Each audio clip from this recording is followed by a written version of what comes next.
Mayday call എന്നാൽ എന്താണ്? അഹമ്മദാബാദ് വിമാനത്താവളത്തിൽ നിന്ന് ലണ്ടനിലേക്ക് പുറപ്പെട്ട എയർ ഇന്ത്യയുടെ ബോയിംഗ് വിമാനം നിമിഷ നേരങ്ങൾക്കുള്ളിലാണ് തീഗോളമായി മാറിയത്. തകർന്നു വീഴുന്നതിന് മുൻപ് വിമാനത്താവളത്തിൽ നിന്ന് ഒരു മെയ്ഡേ കോൾ വന്നിരുന്നു. ഇതിനുശേഷം ഏവിയേഷൻ കൺട്രോൾ സെന്ററിൽ നിന്ന് പൈലറ്റിനെ ബന്ധപ്പെടാൻ സാധിച്ചില്ല.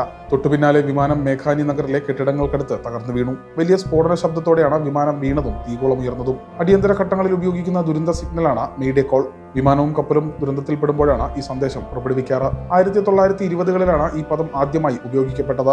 ലണ്ടനിലെ ക്രോയ്ഡോൺ വിമാനത്താവളത്തിൽ റേഡിയോ ഓഫീസറായിരുന്ന ഫ്രെഡറിക് സ്റ്റാൻലി മോഫോർഡാണ് ആദ്യമായി ഈ പദം ഉപയോഗിച്ചത്. ഫ്രഞ്ച് ഭാഷയിൽ നിന്നാണ് ഈ വാക്ക് ഉടലെടുത്തത്. എന്നെ സഹായിക്കൂ എന്ന അർത്ഥം വരുന്ന ഫ്രഞ്ച് വാക്കാണ് മെയ്ഡർ. ഇതാണ് പിന്നീട് മെയ്ഡേ കോളായി മാറിയത്.